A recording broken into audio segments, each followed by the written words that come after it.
Hey there! Have you ever wondered what it really takes to fund a dream for an entire community? Well, we're about to find out. We're going to dive into the story of a small village in the Philippines, and stick with me, because by the end, you'll have a real blueprint, one that could maybe even transform your own neighborhood. So how do you build a dream for a whole community? I mean, it's a huge question, right? It can feel, well, pretty overwhelming. But here's the thing.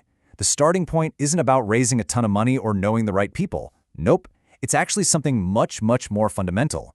It all comes down to a solid plan. Okay, so our story starts in this one specific place, a village called San Miguel, way out in the Philippines. And their dream? It's not super complicated, but man, is it powerful. They want to build homes that are more than just four walls and a roof. We're talking about homes that are a source of pride, of real security for their kids and their grandkids. So yeah, this is way bigger than just a fresh coat of paint. This is about security, it's about pride, it's about building a real legacy. But you know the old saying, right? A dream without a plan is, well, it's just a wish. So where does the actual work even begin? It all starts with this. Before you can ask a single person for help, you've got to help yourself. The absolute first step, the blueprint for everything else that comes after, is just getting organized. Seriously, this is the non-negotiable foundation for any kind of success. And getting organized really boils down to two key things. First up, you have to form an official community association. And look, this isn't just about boring paperwork. It's about showing potential funders that you're a real, organized, united group. Then, second, you've got to develop a detailed project plan. Think of this document as your everything. It's your roadmap, it's your sales pitch, and it's your proof that this idea can actually work, all rolled into one. Now, hearing detailed plan might sound a little intimidating, but it doesn't have to be. It really just needs to answer four basic questions. 1, what's the problem? What are you trying to fix? 2, what's your solution? Be specific.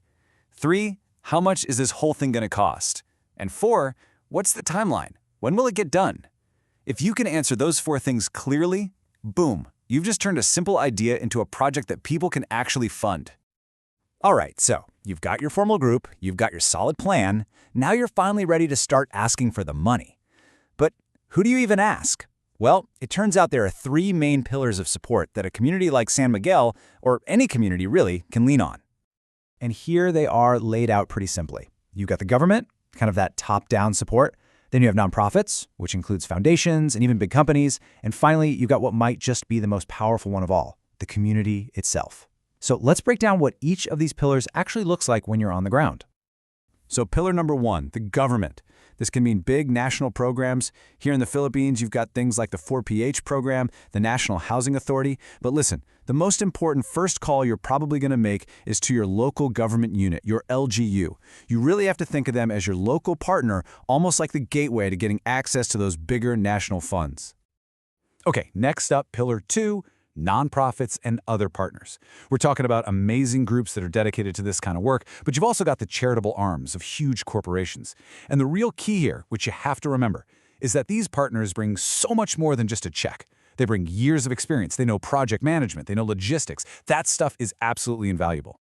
And that brings us to the third pillar, which you could argue is the most vital of them all, the community itself. A strong, united association can rally support from local businesses, from churches, you name it. And hey, with tools like online crowdfunding, a really powerful local story can bring in support from literally all over the world. This is all about using the power you already have right there in your own backyard. Okay, so let's recap. We've talked about the dream, we've talked about the blueprints, and we've talked about the 3 big pillars of support. Now, let's pull it all together into one simple, clear action plan. This is the roadmap. This is how a vision like the one in San Miguel actually becomes a reality. All right, here it is, the final roadmap. And the order here is really important. Step 1, form a group. Get organized. Step 2, with that group, create a really detailed, powerful plan. Step 3, take that plan to your local government first. You want to build that alliance. Then, and only then, do you start reaching out to other funders.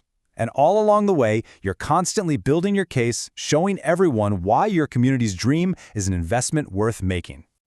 The story of San Miguel is so much more than just a story about one village. It's a blueprint. It really shows us that with some organization, a clear plan, and a whole lot of persistence, a shared dream is never, ever, out of reach. So that leaves us with just one final thought. One last question. What dream could your community build?